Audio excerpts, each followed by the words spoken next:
how to create content that will help you in your business. If you can see me, just let me know you're here. I'm just double checking you can see us. Okay. I'm getting all the setup ready for tonight's session. So tonight we're talking about content, how you can write social media posts that gets the attention of your customers. And tonight's session is hosted by OxLEP. OxLEP are the local enterprise partnership for Oxfordshire. So this session's completely free, and we'll talk through some of the things that you can be doing with content, social media posts, to help you drive revenue, generate inquiries in your business, and I'll show you some examples as we go. We're going to go through tonight's session in about an hour, so we will go through that, and please do comment in the chat, say hello in the chat, and I'll answer your questions as we go. So yeah, interactive, please let us know where you're from. There's a few of you joined already. Say hello in the chat. Hi, Helena. And we'll start in maybe 1 more minute. We'll just get set up and get ready to go. But content is really, really important. Social media, 5 years ago, social media was optional. Now social media is mandatory, whether you're B2C or B2B. Social media is an essential element of getting your message in front of your customers. Everything we're going to talk about tonight is things you can do organically, so you can go and implement this tomorrow. And if you want to find me on LinkedIn and you've got questions after tonight's session, come find me on LinkedIn. Happily give you some more advice. Hi, James, and hi, other people. I can't see who that person's name is who's just said hi, Dean, but hi, James from Banbury. Just as an aside before we start, I feel like a QVC person, but OxLEP is a totally funded, government-funded, EU-funded organisation, so they're not looking to sell anything to you in that sense. So do check out their other events. They've got resources, funding programs, grants, and all sorts of things going on that you can get access to. So it's not just about some free training. There's lots of things they can offer to you to help you grow your business. So go check the OxLEP website, check their LinkedIn company page and Facebook page for all the things that they can do to help you grow your business. Okay, so hi, Simon. Hi, James. Welcome. Sorry, I've got the chat on 2 screens here. So if I look that way, it's because I'm looking at the chat. So let's talk content marketing, and I'm just going to walk you through some of the basics before we kind of deep dive into social media and how you can use it, and a framework of how you can use it. So this is what we're going to cover: the content marketing basics, the simplicity of it, what it's really about, what gets people's attention, how to write copy that sells for you, an example of a post that helped generate £100,000 sale, and a couple of simple frameworks and examples of how you can write content that you can use yourself. So let's go. So content marketing, the basics. What is the fundamentals of it? Well, you've got blogs, posts, videos, white papers, emails, webinars. But the goal of content marketing is to help turn a stranger into a paying client or customer. It's to show the value you can deliver so that that customer or prospect wants more. They make an inquiry, they engage with you, they ask for a quote, they ask for a proposal, they call you up, they send an email. It's a way of giving value that proves that you're worth the effort of making an inquiry and working with. Hi, Dan. Hi, Monica. Hi, Pooja. Hi, Juala. Hi, G-Hawk Accounting. Nice to have you all here. So content, again, you provide value so your prospects can see for themselves that you can help them. So it's about giving value and helping people realize, helping people join the dots that you can help them solve a problem within their business, and they see it for themselves. So if you generally speaking, if you tell somebody, I can do this for you, I can fix this, they are a little bit more cautious. But when people think it was their idea and they realize for themselves, that's when people really see value. So how do you make this work for your business? How do you use content and show value so people see that you can help them? So let me just break this down. If you've seen any of our training before, we're very reliant on this diagram because it helps you understand where your market's at. At any given time, about 90%, some people say the Pareto principle, 80-20, but whether it's 80% or 20%, at least 10% of your market are actively looking or interested in the product or service that you sell right now. And 3% of the whole market that could buy your product are actively wanting to purchase it. They're Googling, they're looking for it, all of those things. That's what they're doing right now. 7% are curious and want to change things. And the vast majority are not even thinking about it. Now, I've met so many businesses where they say, we know we can help this company, they just don't see it. We know we can add value to this company, but they just don't get it. And I want to explain why they don't get it and why they don't, when you offer them your product or your service, let's say it's, I don't know, SEO services, you know, into search engine optimization. Let's say that's what you're doing. And you reach out to them and say, we can help you with this SEO, and they just don't get it. That's the 90%. It doesn't mean that they don't need you. It means they don't see the need for you. And there's a big difference between them seeing the need for you and have it basically understand it. Got myself tongued out. You know they need you, but they don't see the need for you. And so only 3%, and that 3% are going on Google and searching SEO agency Banbury, or they're going how to get web traffic up Oxford, or how to get more web visitors, whatever it is they're doing. And so just a fraction of your potential clients are actually looking for what you have to offer, Googling it, researching it, asking for quotes, going out to tender, just a small percentage of it. But you know that a lot more people than searching for it need it. And I'm going to talk to you about why content can help you bring some of that 90% to you, and you can help show them that they have a need.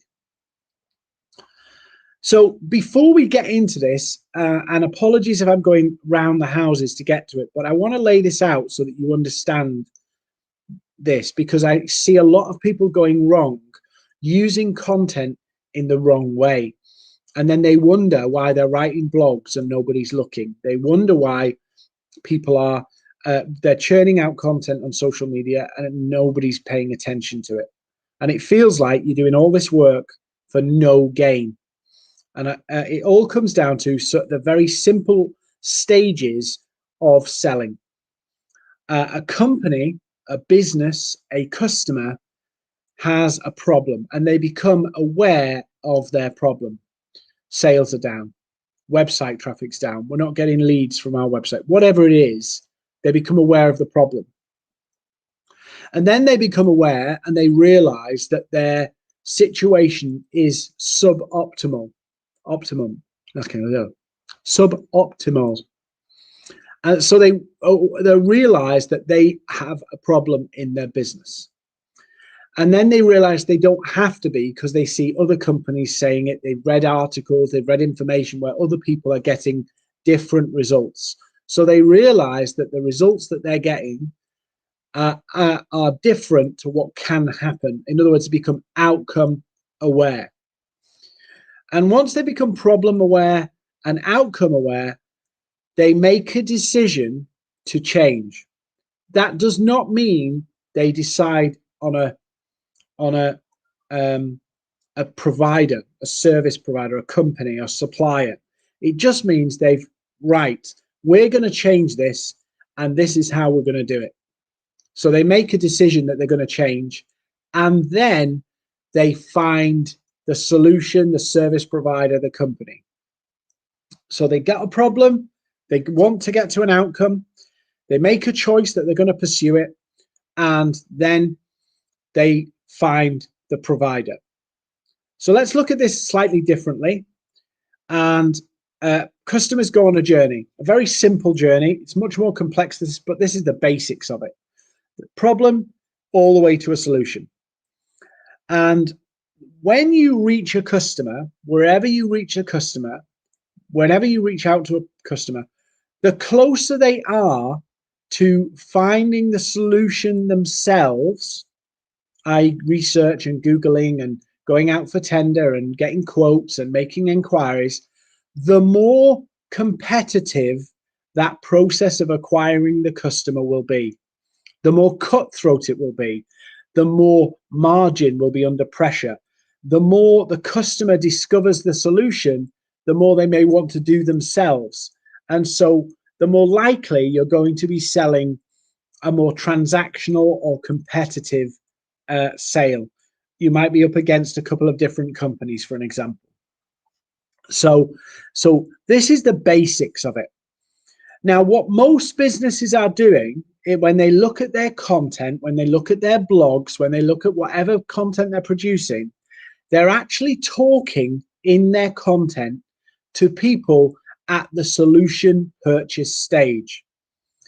And you may think that's a brilliant thing to do. Yeah, we want to talk to the people who want to buy, and they want to buy now, and they're serious about buying.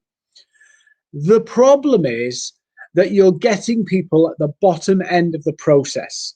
You're getting people at the most competitive stage, whereas you can get people at the early stages and take them on that journey with you, where you show them their problem, you show them their outcome through content, through social media, and they make that decision to change and they come to you. HubSpot, big global CRM, one of the biggest CRM softwares for small businesses, produced a statistic where they showed that 80% of B2B buyers purchase from the first company they speak to. The first. So if you're first in talking to a customer about a particular product or service, problem, outcome, solution, if you're first, you statistically are more likely to win the business. Now, the closer the customer gets to the solution, and the later on you meet them, the harder it will be to be first. So when we go back to this diagram here, it's pretty easy to be the first with the 90%. It's easier to be first with the 90%. It's much harder to be first with the 10%.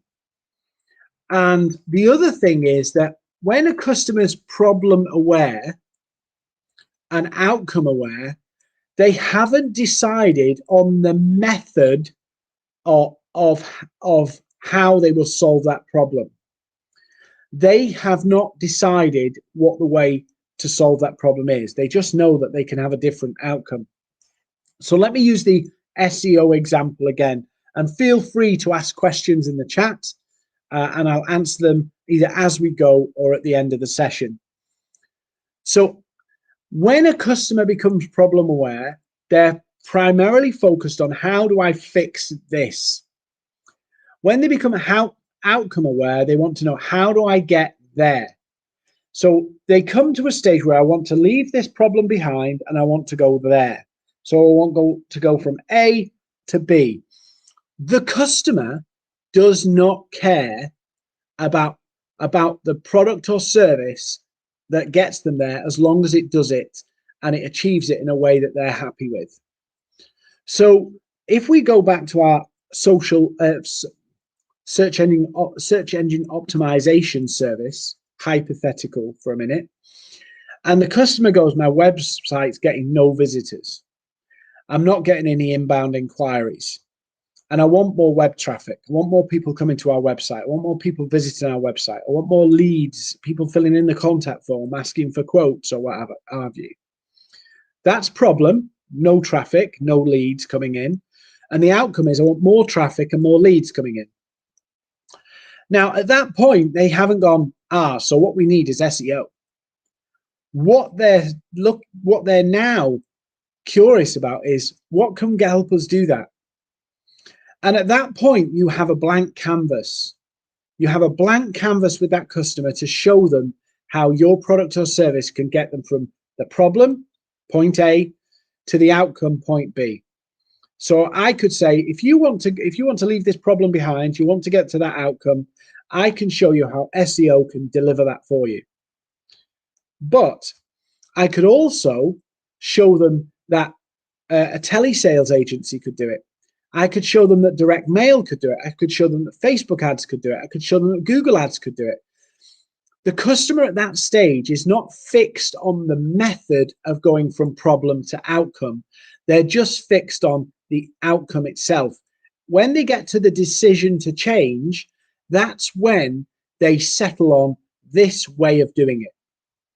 So if you get people later, people later might be going, actually, I want to get more leads and more web traffic, but they lock onto, we need Facebook ads, we need direct mail, we need a call center, we need Google ads, we need email outreach. That's when people settle on the way that they're going to change. And then they start looking for the provider. They look for the solution. They look for a company who can do Facebook ads or Google ads or cold call people. That's what they look for. And so what I'm telling you today, and I realize this is a content section, but is you need to think about what are the problems and the outcomes that people want. And your job is to show people through your content, through your social posts, that your way of getting there will deliver a result. Your way of getting there, your SEO or your Google ads or your call center, can take them from problem to outcome. Now, here's what's really interesting. When you do this, you actually get people's attention. So just building on what we've talked about, the sales stage, is that if you talk about problems and outcomes, you get the attention of people all the way on that journey. People looking at the solution, people got a decision to change, people who've got the outcome aware, people who are problem aware. And ultimately, people want to go from A to B. They want to get out of pain and to an outcome. Pain points and outcome. If you want to get the attention of your prospects, you need to talk more about the pains and the outcomes and introduce how your service can do that. Not say, hey, this is an amazing service we've got, do you want it?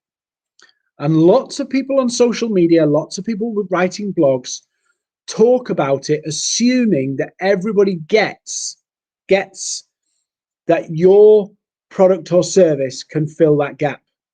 Your product and service can get them from A to B. And so if you're wanting to get attention of potential customers, you should be talking about the pain points that your product or service solves. You should be talking about the outcomes, the results that you can get for people. And your job is to show people that your service or product can do that. Remember, people don't care, sad to say, people do not care about your product or service. What they care about is that your product or service gets them somewhere. And so you see it on LinkedIn, you see it on Facebook, you see it on all the social media channels, you see it on email, people saying, hey, do you want this? We do this, we do really cool this, really cool that. And the secret source of content marketing is not telling people what you do, it's telling people what you can help them change and where you can help them get to. And then bringing to people that this is the way we do it. Your method of getting people into a result is SEO. But customers, clients care about the results and leaving pain, getting out of the problem and to an outcome. That's what everybody cares about. Hopefully you're all still with me. I haven't put you to sleep. So if you want to hold people's attention, notepad and pen moment, write down, you should be talking more about the pains your customers have and the outcomes you help them achieve. I don't mean before and afters. I mean, for an example, write a post of, are you fed up of not getting in any inquiries on your website? Would you like to get 4 or 5 inquiries a month organically through your website? Talk about those two things, why that doesn't happen for businesses, and ask them to reach out to you, book a call, contact us to find out how we can help you get to that outcome in the next 6 weeks where you're selling your SEO program or whatever you're doing. Does that make sense for everybody? Everybody with me so far? So if you want to hold attention, you have to talk about the pain points and the outcomes. And never forget that that's what people buy into. Then they buy into, do I believe that you, your company, can actually deliver that for me? Do I believe your SEO service can actually do that for me? That's the second element of content. The first element is explaining the pains and outcomes. The second element is then showing people that you can do that for them. So let's have a look at some copy that can help you sell and convince people to make an inquiry. But before I do that, I want to talk about curiosity. Curiosity. And if you've got a notepad and pen, make a note of curiosity right now. It's the most important element in what you're doing. If you don't create curiosity, just looking at the chat just to make sure everybody's still alive. If you don't create curiosity in your content, you will create what's called consideration before conversation. So an example of this is if you go into your LinkedIn messages on LinkedIn, go through and read, and there are tons of people sending you messages saying, hey, do you need this? And they send you long messages telling you all about what they do and then saying, do you want a call? They're trying to create consideration before conversation. There is zero curiosity in that. What drives a customer or a potential client to make an inquiry? It's curiosity. They want to know if they've seen something and would like to know more. That's critical to getting inbound inquiries from content. Curiosity. And I have a saying, curiosity kills cats and creates conversations. For most businesses, they want customers to inquire and have a conversation. And so curiosity is your most powerful tool in content. So let's have a look at how to write copy that sells. How to write copy that sells. So there's a few tips here. First things first, if you're going to write copy, whether it be a blog, a white paper, a video, a social post, talk to one person in your content. So you. So when I'm talking to you tonight, I'm not talking to a group. I address one person, even though I'm looking down the barrel of a camera, which by the way, you never get used to. I'm looking down the barrel of a camera. I'm talking to one person who's struggling to write content, has a brilliant product, has a brilliant service, has a great little business, great company, but is struggling to make social media work. So I'm talking to one person. So I use the word you. Yeah. And there's a little tip here. If you, in your content, if you talk, say we more than you, literally the word we more than you, your content is not going to hold the attention because you're talking about yourself. You should be talking to your potential client and how you can help them. And you say to them, do you have this problem? Are you struggling with this issue? Would you like to do this? That's what you're trying to do. So the words you and addressing the audience as one person really is important. It helps people internalize your post. It helps people internalize your blog, and they start to think about it in their world, in their context, and then it speaks to them. One of the key ways, if you ever do public speaking, one of the key things, and in public speaking training, one of the key things is you talk to one person. You can have moments where you talk to the crowd, we're all here together, but actually the majority of your talk and the majority of your posts and content should be addressing one person, so that that person can see that post and go, does this apply to me? And that's really important. The next thing is focus on the topic that you're talking about in your blog or any content. Talk about it from their point of view. Don't fall into the trap of using industry jargon that the customer would not use. So think about, what does the customer, why would the customer talk about it this way? I often go to Facebook groups and I ask questions to, not because yes, I want the answers from a research point of view, but I'm actually more interested in the way they phrase the answers, so I can write my content in a way that is hyper relevant because I'm using it and talking about it from their point of view. The amount of people I've spent, and they go, I just get so frustrated with writing content. And one of the things that kind of ties everybody in knots is they try to do too much too soon. So they try to write too big a piece of content and overwhelm themselves, or they write such a big post, such a big blog, it doesn't fit. Or they feel like they've exhausted the topic because they've done too much with one post. Most social media posts should be bite-sized, little tidbits of information, little bits of value that they can go, that was good, and move on. Not war and peace, big thought leadership pieces. They have their place, but that's not what social posts are for. Your blog should be giving a bit of value that people can consume in a few minutes, get some value and move on. Just a quick tip, by the way, we'll come to blogs and titles of blogs in a minute. The vast majority of people scan read social media posts. They scan read blog posts.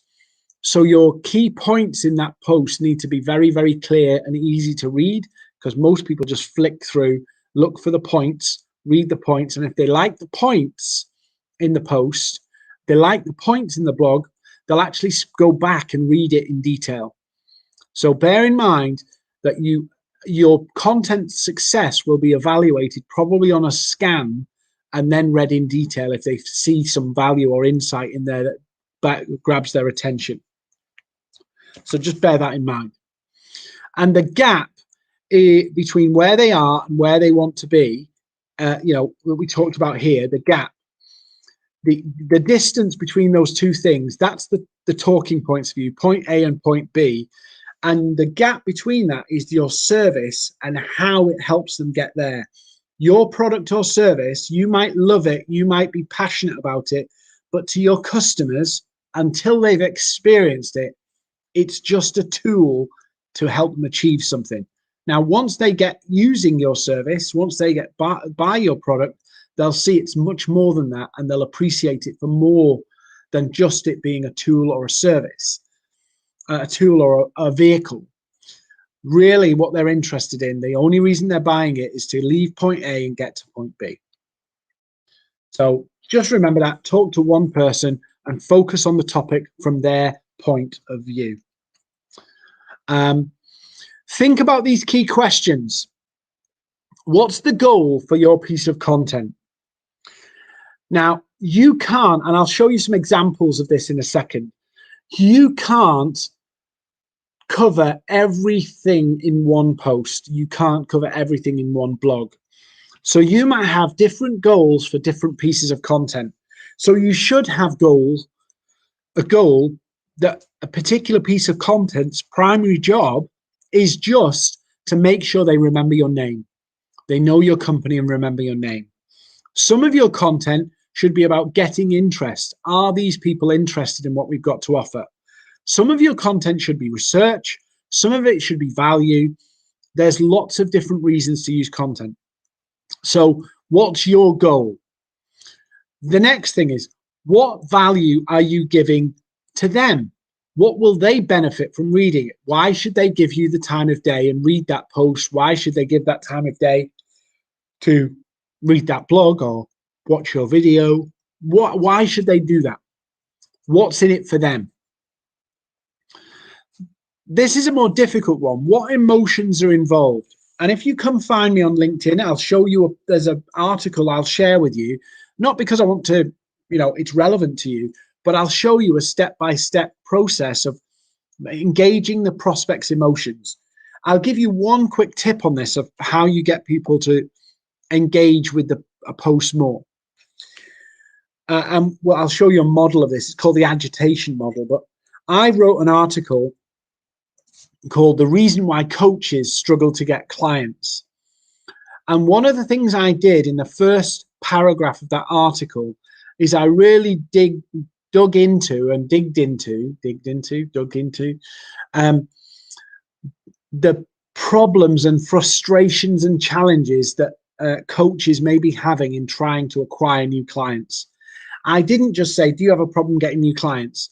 I actually asked a series of questions and talked through a few scenarios and points of frustration that coaches may have, so that I get them to think about that. If you can get people to think about it, they internalize it. And so you can't just brush over those bits at the beginning. You have to really get people to think about it and internalize what you're saying. And some of that comes by just asking lots of questions or talking about the problem and how it might be impacting their world and their life. How do they feel? Is the coach frustrated? Is the coach getting annoyed? Has the coach had a lot of people asking them for free advice? That's what we're trying to do. Use the emotions to get people to internalize and get them to pay attention. Then, next one. What comes next?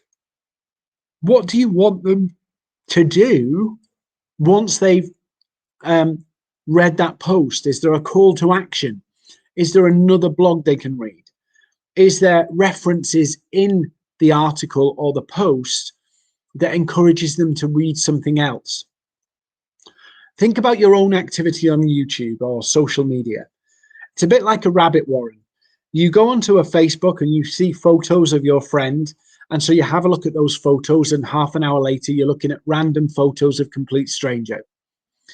You go into YouTube and start watching, I don't know, a Dragon's Den video, and before you know it, you're watching cat videos. We move round.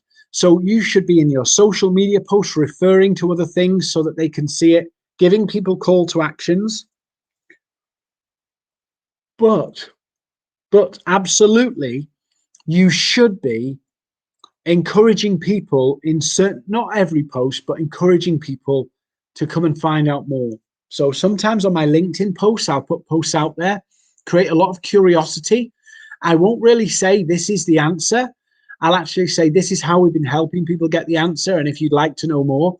And I put a call link, and when I do that, I get 5 or 6 inquiries and people booking calls with me to talk about how I got that result or how I help people get that result. And so that's really important.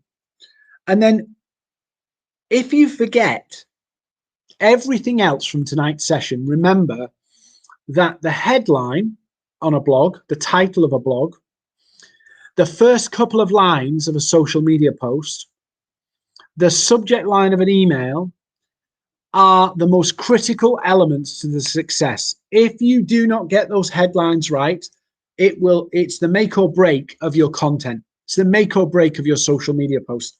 And the idea is, and in another session, maybe I'll cover this, but there's 4 key elements you need to do on a social media post.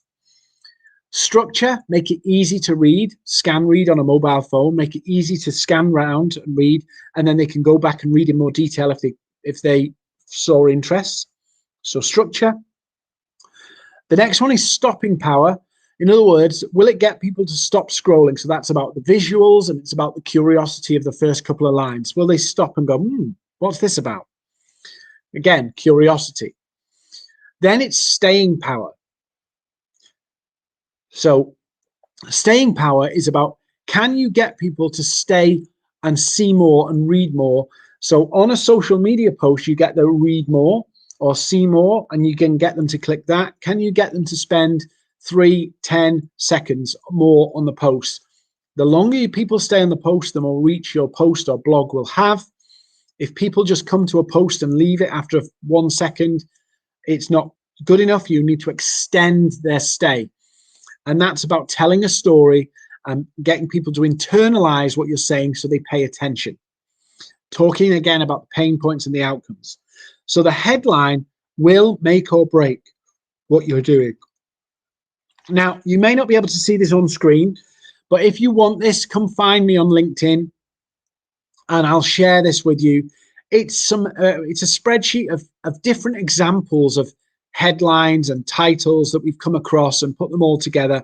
There's about 100 in total. Happy to share this with you for free, but it gives you some inspiration about what your blog should be called, what the tops of your emails should be called, what your post, the preview, the top few lines of your post should be called. Excuse me, it's not that, but I've got a cough today. So these are some examples where we're creating curiosity, but we're also talking to pains and outcomes as well. So if you want that, come find me on LinkedIn, Dean Seddon, and drop me a connection request if you like, or just email me and say, hi, Dean, could you email me that spreadsheet with all these headlines? And we'll absolutely do it for you. There's no cost or anything. It's just to help you in your business. This whole session's supported and funded by OxLEP for you. So let's have a look at some copy examples, and then we'll do some questions. If anybody's got any questions, we'll do some questions. So let's have a look at some copies examples. So this is the P method. I can't quite like this method, and I use it a lot. It's one of my go-tos. And as you can see, there's pain, where they are right now, picture, where they want to be, points if you're writing a blog. If you weren't writing a blog and you were writing like a sales letter or an email introduction, or maybe a social media post where you're just showcasing the business, you may not include the points. Proof, so an example of a story of somebody similar to your customer or target customer who's had a pain, got an outcome. The promise of how you can deliver that, and then the pitch, which really is the call to action. So that's the 5 Ps or 6 Ps if you do it as a blog article with some value tips and points. Paula, the fourth element of content, I did miss that off, is engagement. And that's where you're asking people for their opinion, you're asking people for their view. And so it's about asking more questions in your posts so that you get comments and likes, because all platforms love engagement. And I'll just add there, if you go and look at some of your social media posts, perhaps on your company pages, on your brand pages, maybe your personal profiles, go have a look and look at your posts and go, how many times did we ask questions? You are statistically more likely to get comments on your posts or comments or feedback on your blogs if you start your post with 2 questions. Ask 2 questions at the top. You're more likely to get comments just by asking questions in the post. And sometimes on my social media posts, I did one a few days ago. It had 26,000 views, I think it had. And I asked about 5 questions in the post, and it had 113 comments. Now, some of that is because I've built an audience, because I've been consistently posting for a number of years. But part of that is just because I'm asking more questions. And so point 4, engagement. So of the 4 areas, you've got structure, stopping power, staying power, keeping people on the post, and then engagement, asking more questions to get more comments. Social platforms love comments. The most valuable kind of interaction you can have on social media. So those are those 4. Sorry, Paulo, I did miss that off.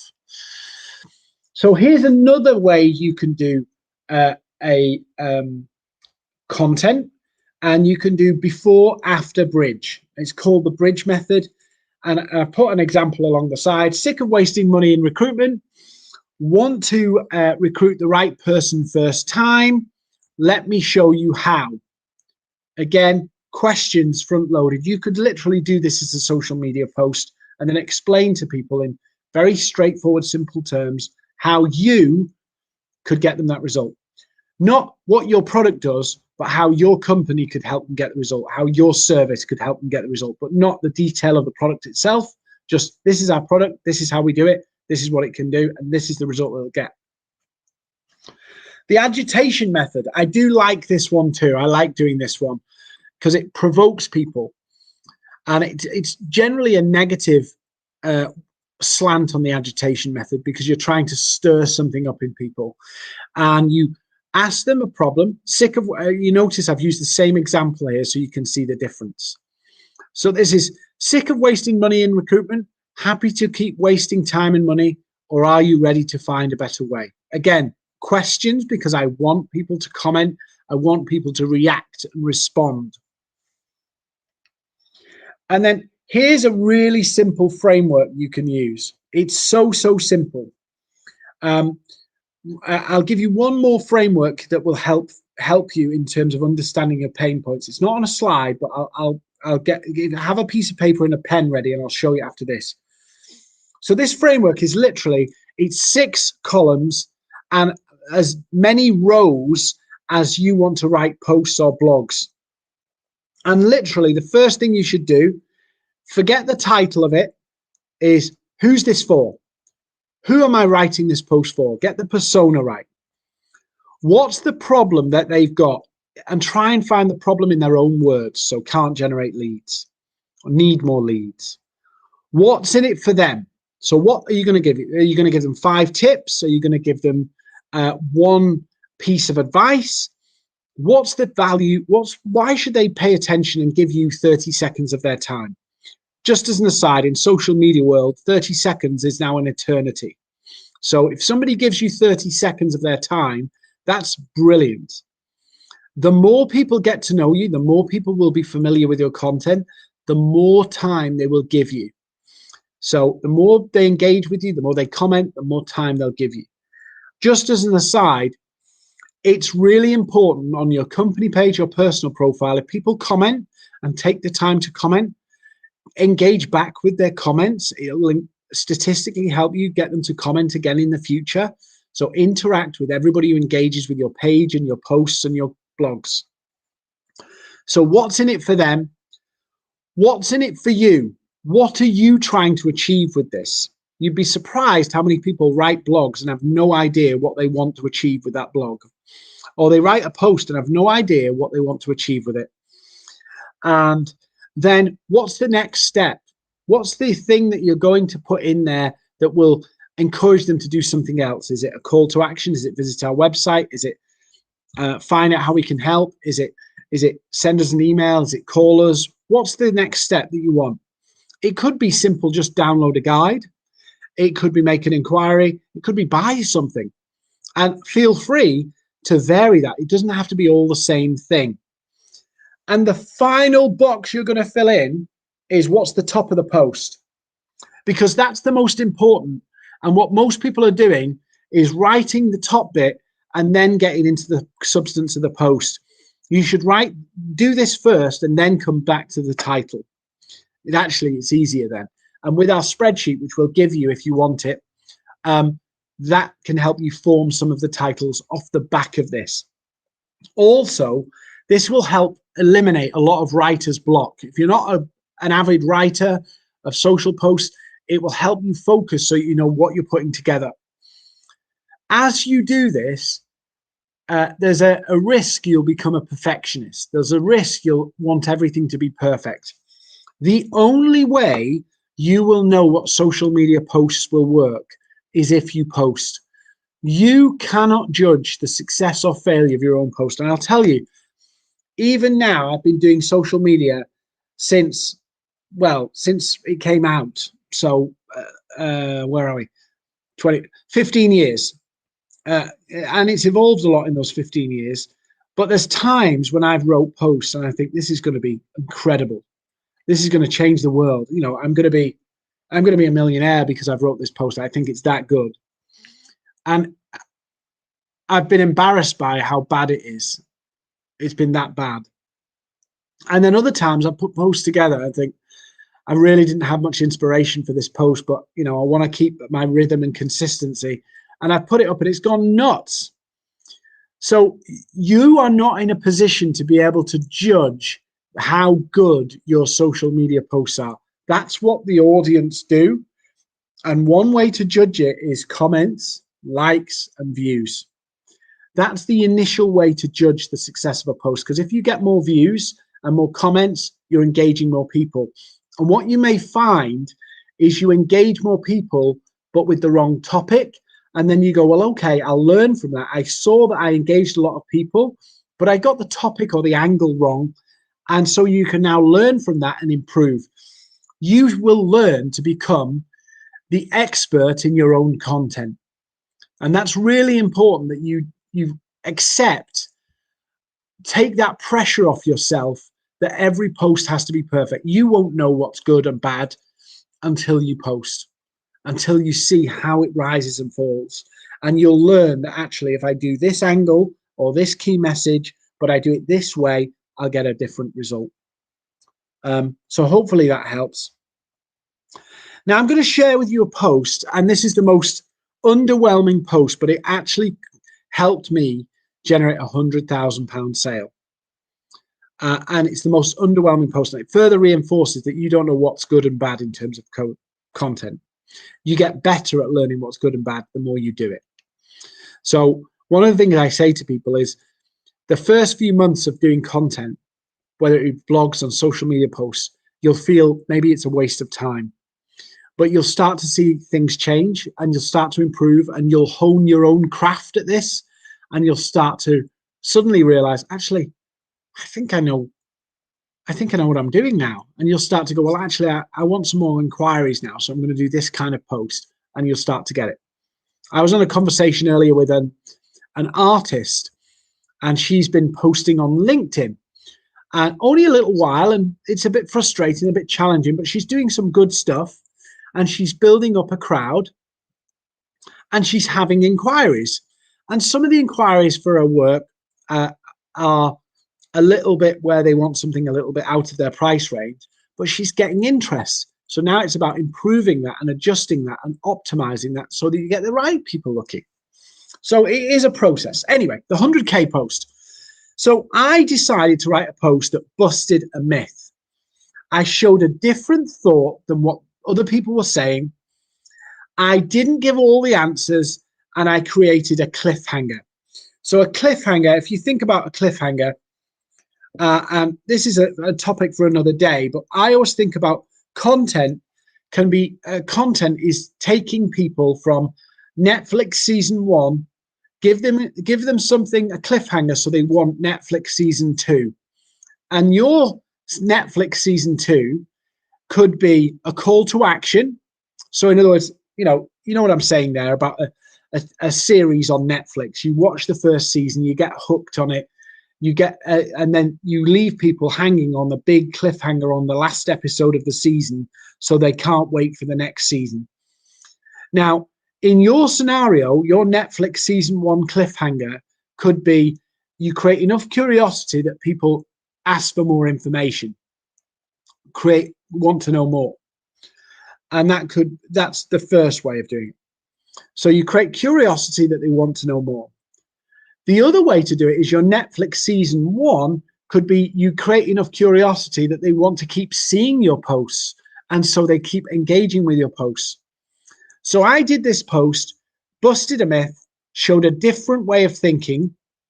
I didn't give all the answers, because if you give people all the answers, they'll consider without conversing. You'll create consideration before conversation. And this one, I told them that what people were learning about GDPR was wrong. And the person made an inquiry with me.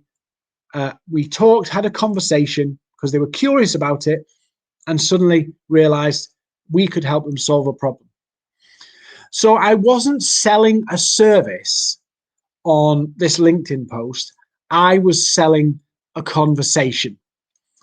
I was selling the value of wanting to know more, not blurting out all of my wonderful things about my services and products so that they buy it. I was creating curiosity so they would inquire with me and say, tell me more. I need to know more about this. I want to know more. I was creating the Netflix cliffhanger. And the majority of B2B sales, I'll leave some time for some questions in a second, need a conversation to convert them into a sale. And so your content should be working back from that and going, we need to build awareness. We need to build credibility. We need to show case studies. We need to show examples. We need to be showing the kinds of work we can do for people. We need to be talking about the problems and the outcomes. But most importantly, number one job of your content is to create curiosity so that people want to know more. And if you blast out, we can do this, people will consider it based on where they are in the buying journey. But if you talk about problems and outcomes and tell people that your product and service can get them to a problem or outcome, they will want to know more. Then they'll say, tell me how, tell me how. And that's what you're trying to do. So the danger for you is there's two ways to start a conversation. Now, with content, your job is to get them to see the value of a conversation, but one of them is totally wrong. And this is what people are doing on social media a lot, is they tell people what you do and hope that that will be enough to convince people to talk to you. Do you need SEO? We can help you SEO. We've got packages available. That's the wrong way. It doesn't appeal to their pain. It's focused on people at the purchase stage. It's very transactional. Do you need this product? Do you want a tin of beans? We've got beans on our shelves. Do you want a tin of beans? It's pushy. It's buy my stuff. The other way to do it is to create curiosity with your content about the outcomes and problems that you can solve, and then move people to say, if you want to know more, this is the next step. Download this lead magnet on how you can grow your inbound inquiries on your website, how SEO can get you more leads coming into your website. These are all pain and outcome centric, and people will want to have a conversation. If that's their problem and they believe that you can solve it, they will want to have a conversation with you. Okay, so I have wrapped up my slides and finished a little bit early. So does anybody have any questions that they'd like to, and feel free to ask them in the chat. That's absolutely fine. So if you've got any questions, feel free to ask them in the chat. And I've got the chat up here now, so let me just pull it up so I can go to your questions. So curiosity, pain, outcome, and remember the 4 principles of writing a post. Structure, simple short sentences, make it easy to scan, read, and see the value points. Stopping power, visually, is it capturing the attention in the feed as people are scrolling? Does it have some curiosity in terms of the first couple of lines? Does it ask questions? Staying power, does it keep people interested for longer than the average? Can you get people to stay on the post longer? And engagement, are you asking enough questions to get people to want to comment themselves? Because engagement, likes, comments, shares are how you get more distribution on your content. Any other questions for me tonight? As I said, if you want to come and find me on LinkedIn, you can find me on LinkedIn, and I'm more than happy to share that spreadsheet with all the titles, absolutely free. So there's no catch with it. Come find me on LinkedIn. I'll share it with you. And I'll also just, I'll answer questions if there are any. We're all a bit quiet in the chat tonight. If you need any more support for your business, there's more resources at the OxLEP website. You can go and access the website there, and there's grants, there's funding opportunities, there's support packages, There's more training. There's advisors that can help you. So do check out the OxLEP website. And I'd also ask, I'm just doing this for OxLEP. So please, please, please go follow some of their pages on social media, because when they have, you know, the next few months as we ramp up and everything crossed that it all goes well, you'll be looking to ramp up your business. They will have things there to help you for free. So make the most of those free resources. Simon, I absolutely think this works for products as well. If you think about it, let's say you're selling a drill. Yeah, people want to do something with it. They want to achieve something. It's exactly the same thing. It's exactly the same thing. And all the benefits, the bells and whistles of your product are validators or evidence that it gets people out of a problem and to an outcome. So yes, Simon, it works exactly the same way on products as it does services. People are trying to achieve something. Any other questions? If not, I'm going to wrap up and just say thank you so much for coming. Hope this has been of value. If it has been of value, please tell OxLEP, because obviously we love the feedback. And if there's things we can improve, reach out to me and say, I wish you'd covered this. Could you cover this next time? We want you to get the most value out of this so it helps you in your business. So without dragging this out, I'd just like to thank you for coming. Come find me on LinkedIn and I'll share that document with you. And go try it, go implement it. Practice makes perfect. You will make some mistakes, but have a go. And if you find me on LinkedIn and we connect and you put some posts out, drop me a message and say, can you have a look at some of the posts and I'll give you some tips as well. Awesome. Have a great rest of your evening. And we're back next week. Go check out the OxLEP. We've got another training session on a different topic next week. So go check that out too. Awesome. Thanks, everybody.